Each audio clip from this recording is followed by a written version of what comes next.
Firman yang meneguhkan tentang mujizat kesembuhan.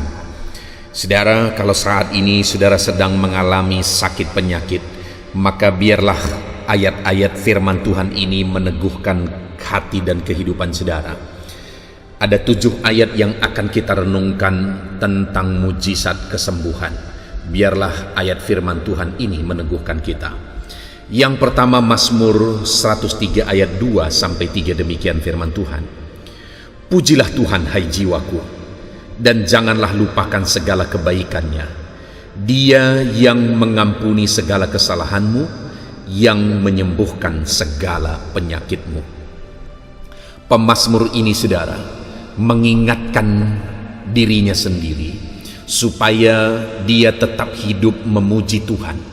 Dia tetap hidup memuliakan Tuhan, karena Tuhan itu adalah Tuhan yang telah menyembuhkan dia. Saat ini apapun yang menjadi penyakit saudara, kalau pemazmur ini disembuhkan, maka saudara juga akan disembuhkan.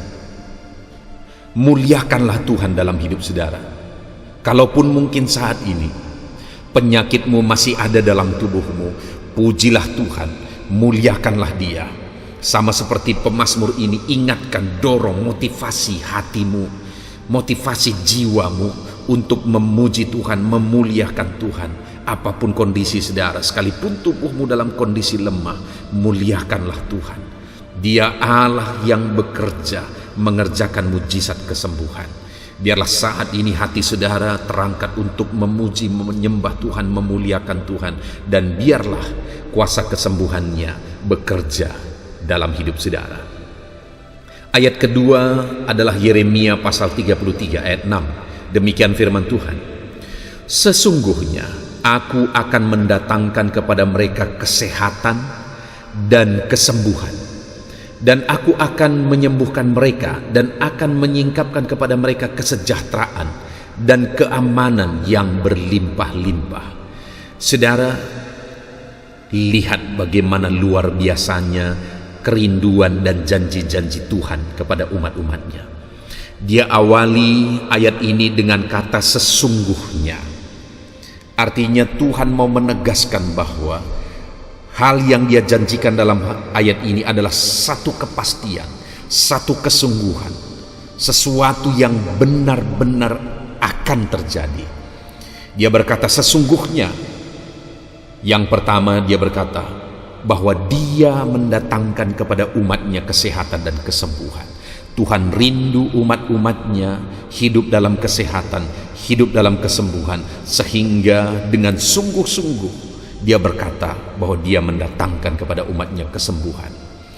Dia ulang lagi, aku menyembuhkan mereka dan menyingkapkan kepada mereka kesejahteraan dan keamanan. Bukan hanya kesembuhan, kesehatan, tetapi Tuhan juga berkata bahwa Dia mau umat-umatnya hidup dalam kesejahteraan dan keamanan. Saudara, saya percaya setiap kita rindu kesehatan selalu menjadi bagian kita. Biarlah saat ini Tuhan mengerjakan kesembuhan bagi saudara, karena sekali lagi dengan sungguh-sungguh, dengan serius Allah berkata bahwa sesungguhnya aku akan mendatangkan kepada mereka, maksudnya kepada umat-umatnya termasuk saya dan saudara, kesehatan dan kesembuhan, bahkan kesejahteraan dan keamanan. Tuhan rindu kita mengalami kesehatan, Tuhan rindu kita mengalami kesembuhan, Tuhan rindu kita hidup dalam kesejahteraan dan keamanan. Itu yang Tuhan rindu bagi setiap kita, saudara.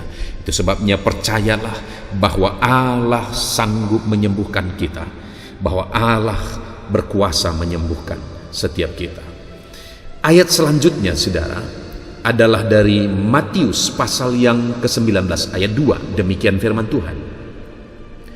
Orang banyak berbondong-bondong mengikut Dia, dan Ia pun menyembuhkan mereka di sana. Saudara, ayat ini menjelaskan, mencatat tentang bagaimana orang-orang banyak berbondong-bondong untuk mengikut Yesus. Dan firman ini mencatat juga bahwa saat begitu banyak orang berbondong-bondong mengikut Yesus, Ia menyembuhkan mereka yang sakit. Jadi pada saat itu ada begitu banyak orang mengikut Yesus, dan begitu banyak juga orang yang sakit karena mereka memang rindu melihat Yesus. Selain rindu melihat Yesus, mereka juga rindu mengalami mujizat kesembuhan atas penyakit mereka. Dan pada saat mereka datang untuk mengikut Yesus, Yesus peduli dan Dia menyembuhkan mereka di sana. Kalau pada waktu itu orang-orang yang mengikut Yesus dipedulikan oleh Yesus, saudara, dan Tuhan Yesus menyembuhkan mereka, hari ini juga saya dan saudara sebagai pengikut Yesus, kita juga akan mengalami mujizat kesembuhan yang Dia kerjakan dalam kehidupan kita.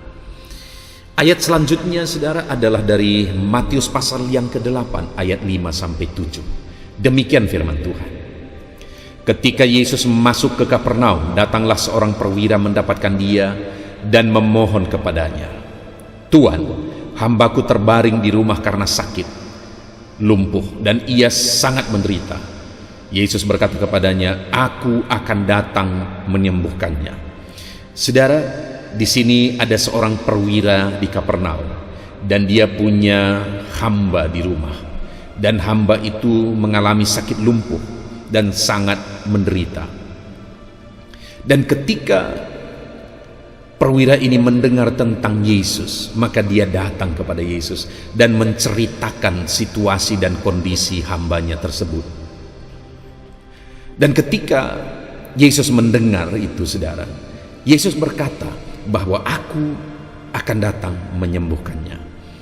Artinya apa, saudara? Bahwa Yesus peduli kepada orang-orang yang sakit. Yesus peduli kepada orang-orang yang menderita. Dan kita tahu kisah selanjutnya, saudara, bahwa hamba perwira tersebut disembuhkan secara total oleh kuasa ilahi, oleh kuasa mujizat kesembuhannya.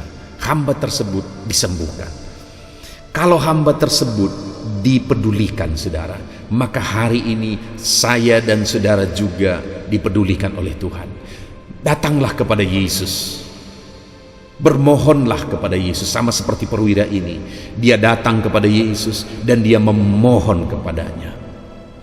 Demikian juga kita hari ini, datanglah kepada Dia dan mohonlah mujizat daripada Tuhan.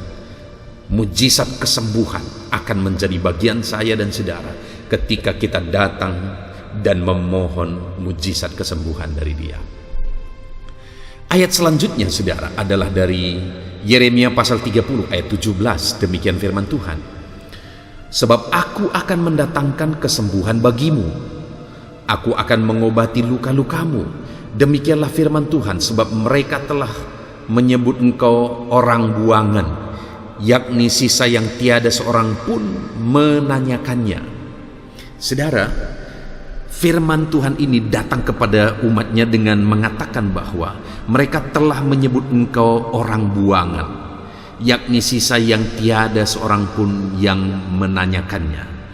Artinya, kepada siapa firman ini ditujukan adalah kepada orang yang saat ini, saat firman ini ada ditujukan kepada mereka, orang-orang tersebut adalah orang-orang yang terbuang, orang-orang yang tidak dipedulikan, tidak ada yang menanyakan.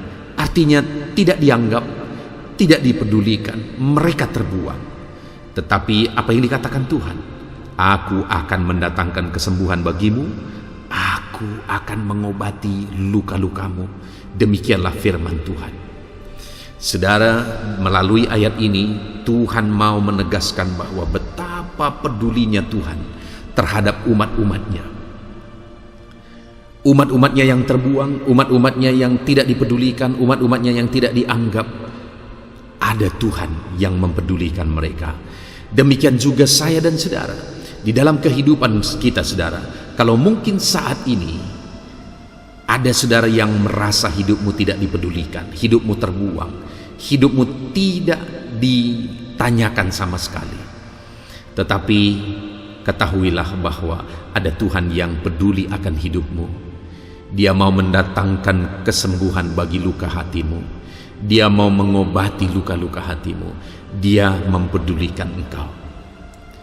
Ayat selanjutnya saudara adalah dari Lukas pasal 6 ayat 18. Demikian firman Tuhan. Mereka datang untuk mendengarkan dia dan untuk disembuhkan dari penyakit mereka. Juga mereka yang dirasuk oleh roh-roh jahat beroleh kesembuhan. Saudara, di dalam Lukas pasal 6 ayat 18 ini ditegaskan bahwa mereka yang datang kepada Tuhan termasuk orang-orang sakit, orang-orang yang dirasuk oleh roh jahat, mereka beroleh kesembuhan. Kenapa? Karena sekali lagi Tuhan peduli kepada orang-orang yang menderita, kepada orang-orang yang terikat. Tuhan mau menyembuhkan orang-orang yang menderita sakit. Tuhan mau membebaskan orang-orang yang terikat. Yang menjadi masalahnya adalah apakah orang yang sakit tersebut, orang yang terikat tersebut datang dengan sepenuh hati kepada Yesus. Di sini dikatakan mereka datang untuk mendengarkan dia. Saudara, mereka sakit, tetapi mereka datang kepada Yesus. Sekalipun mereka rindu kesembuhan, tetapi mereka datang kepada Yesus untuk mendengar pengajaran-pengajarannya. Dan saat mereka mendengar pengajarannya, Tuhan menyembuhkan mereka karena mereka juga rindu untuk disembuhkan. Demikian juga hari ini saudara. Kalau saudara rindu kesembuhan, jangan hanya cari kesembuhan, tapi belajarlah kepada Yesus sang pemberi kesembuhan itu. Renungkan firman-Nya, hauslah akan firman-Nya. Ayat terakhir saudara adalah dari Kisah Para Rasul pasal 3 ayat 16. Demikian firman Tuhan. Dan karena kepercayaan dalam nama Yesus, maka nama itu telah menguatkan orang yang kamu lihat dan kamu kenal ini. Dan kepercayaan itu telah memberi kesembuhan kepada orang ini di depan kamu semua. Saudara, di dalam konteks ini firman Allah menegaskan bahwa apa yang menjadi alasan terjadinya kesembuhan, mujizat kesembuhan, di sini dikatakan karena kepercayaan dalam nama Yesus.